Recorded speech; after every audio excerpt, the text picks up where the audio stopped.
So when I was about 6 years old, my parents, I lived with my mother at the time. There was this little girl. She introduced herself as Sarah, and said she lived down the street. When I was young, my friend Michael and I really enjoyed the show Ghost Adventures. I came up with this entirely fake story about how the brother went deranged one day and killed his brother and hid his body. So when I was about 6 years old, my parents, I lived with my mother at the time, and my father, he was deployed out in the military. So my mother and I, we lived on a house, a brand new housing development. So you know how the clone homes look; they all look similar and stuff. Well, we were on the very new street where the housings were being made and stuff, and on the left side that was the houses, and I lived on the left side, and then on the right side there was some houses being built, but it was completely flat land. And I didn't have any friends at the time. I was 6 years old and I was still in school, like kindergarten. So I went outside one day. It was a cloudy day.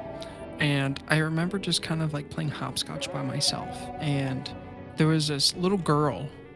She introduced herself as Sarah, and said she lived down the street. And being six at the time, you're obviously a kid, so you don't really think much about it, and you're like, oh, okay. So we played like jump rope and hopscotch and stuff, and we played with each other for about 2 weeks. I would go outside. I remember vividly that we would go outside around 5:30 p.m. We would play until about 7 p.m. until my mom told me it was time to come back inside.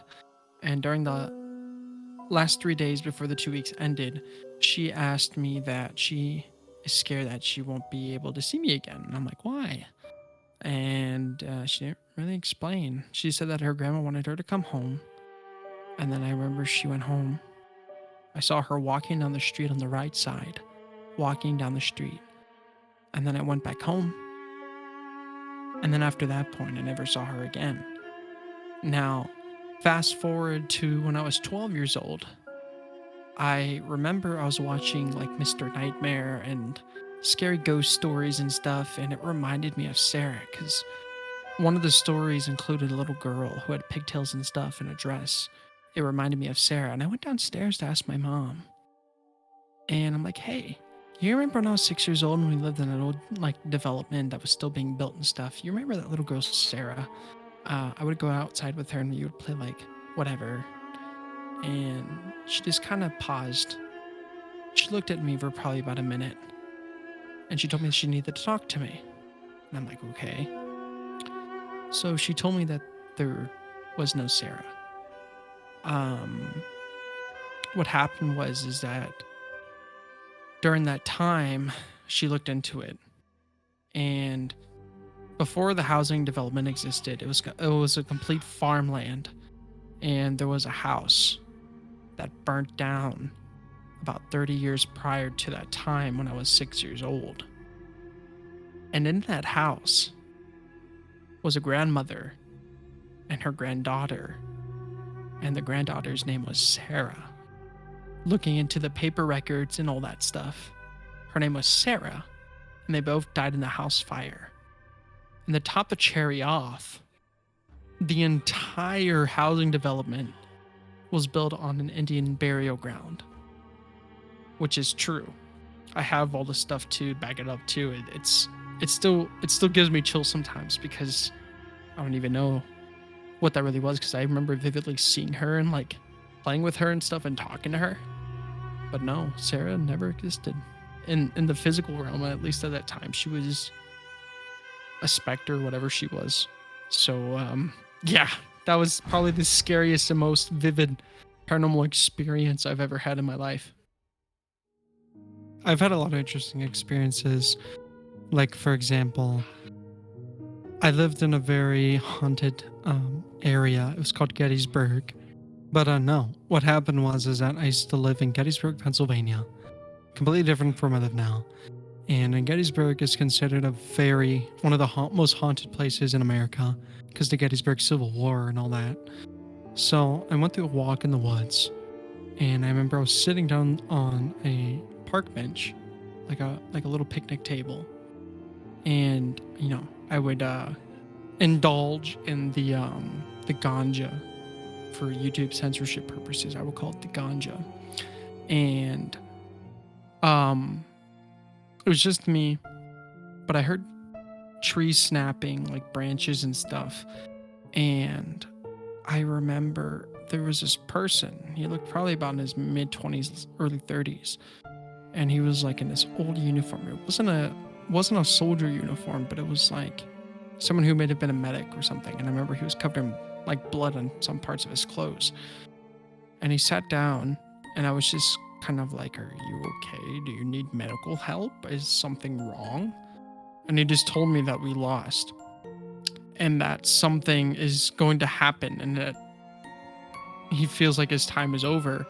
And he just got up and walked away, and I'm like, what in the actual what in the actual fuck just happened?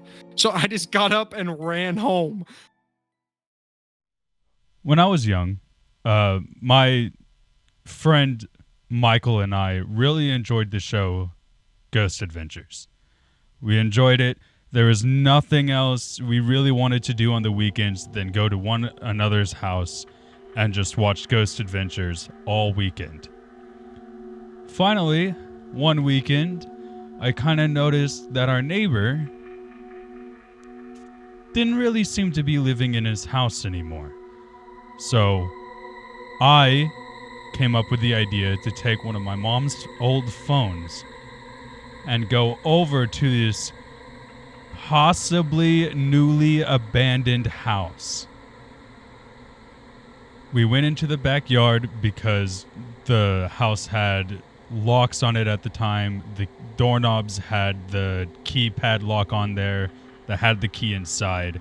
So we went through the back gate. We looked around.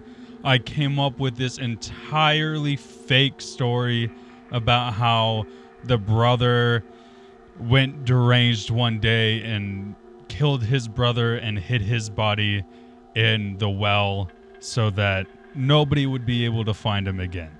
I was probably 12, 13, coming up with stupid stories. That's what I came up with. Well, I decided to put the camera in there with the audio recorder on. I set it in there and I started to record. If there's anybody in here, could you please tell us why you killed your brother? And I shit you not, we pull it out, I play it back, and you hear the faintest little kid go, "I didn't do it." I got terrified. Oh, petrified. Remember, I made this up. Completely faked this story. My friend had his mom's phone. She let him use it so that he could get a hold of his dad whenever, it was time to be picked up and stuff like that.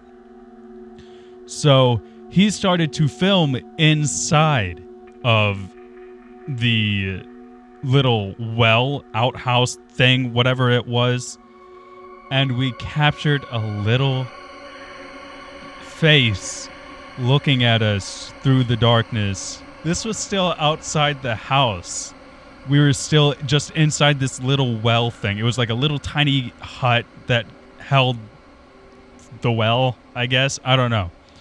Well, us being dumbass kids didn't realize things like this actually existed. So we kept going. We walked over. For some reason, I'm not sure why, but they had some bamboo growing in the backyard. So we started to go over there, and I noticed a third set of footsteps following behind us. I turn around, and there is no one there. But as I turn around, the wind picks up, and it starts spiraling the leaves, and it looks like they just stood up and started to, move away. It looked really weird. But I think the worst part was while all this was going on, my focus slightly shifted up into the house where I saw someone staring down at us from the second floor window. And remember, us being kids, we tried to get inside this house. This house is nah. renters only. You come in to look for the house, nothing else. No cars drove up, no cars left, nobody, hey, what are you doing? Nothing. I saw someone there.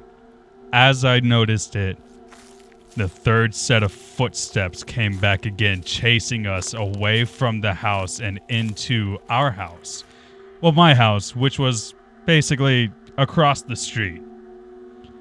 We hid there, told my older sister what happened, and she thought it would be funny to tell me that the cops called asking about what we were doing there. So I was petrified for a week until she told me she was lying. But yeah, have no explanation for anything that happened whatsoever, because again, I faked the entire story. And we had proof of it. I don't have it anymore because it was an old slide phone that obviously is not in commission anymore, but fucking weird shit, man.